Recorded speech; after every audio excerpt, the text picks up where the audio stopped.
Sabe quando um livro não só conta uma história, mas a própria história dele parece um conto de fadas? Pois é, esse é o caso de O Alquimista, do Paulo Coelho. É uma obra que narra uma jornada mágica e que também viveu a sua própria jornada. Vamos mergulhar nisso. Para a gente começar a ter uma ideia da dimensão disso, lá por 2009, O Alquimista já tinha passado da marca de 85 milhões de cópias vendidas. Esse número, por si só, já coloca ele na prateleira dos livros mais vendidos de todos os tempos. É uma marca e tanto. E não para nas vendas, não. O livro foi traduzido para 88 idiomas diferentes. Esse feito foi tão grande que rendeu ao Paulo Coelho um recorde no Guinness, o de autor vivo mais traduzido do mundo. Isso mostra como a história dele realmente encontrou um lar em todos os cantos do planeta. E isso tudo nos leva à grande pergunta, né?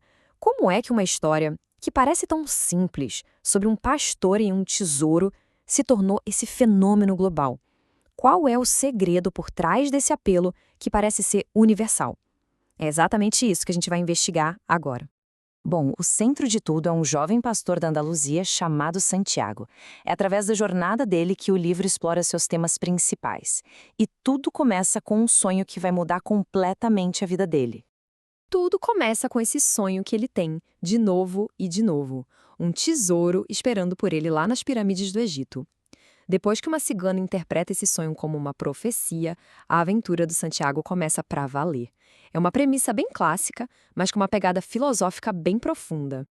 Logo no comecinho da jornada, o Santiago encontra um rei bem misterioso, Melquisedeque, que apresenta o conceito-chave do livro, a tal da lenda pessoal. E não é só um objetivo, não. É tipo o propósito da vida de uma pessoa, aquele desejo profundo que todo mundo parece saber qual é quando é jovem. E essa ideia de lenda pessoal está totalmente ligada à filosofia central do livro.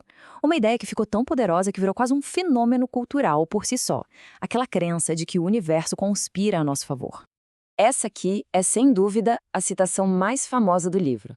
É a promessa que move o Santiago pelo deserto, pela perda, pela dúvida. É a ideia de que um desejo sincero alinha o mundo inteiro para te ajudar. Mas a jornada do Santiago não é solitária. Ele encontra mentores que são cruciais. O Melquisedeque dá aquele empurrão inicial. A Fátima, o amor dele no oásis, ensina que o amor de verdade apoia a jornada, não atrapalha.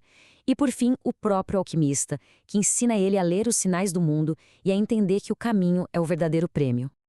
E é aqui que a história dá uma virada fascinante. A jornada do livro para chegar ao sucesso espelha de uma forma incrível a própria jornada do Santiago. É como se o livro também tivesse que encontrar a sua lenda pessoal.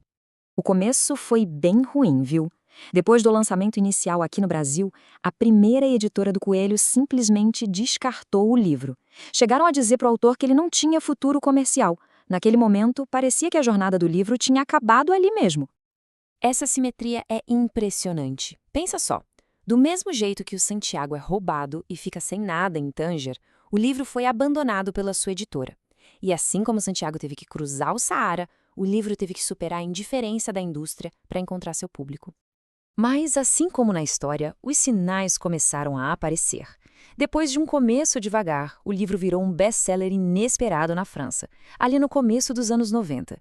A partir daí, o negócio deslanchou de um jeito exponencial, levando a recordes mundiais e a uma presença quase permanente nas listas de mais vendidos, como a do New York Times.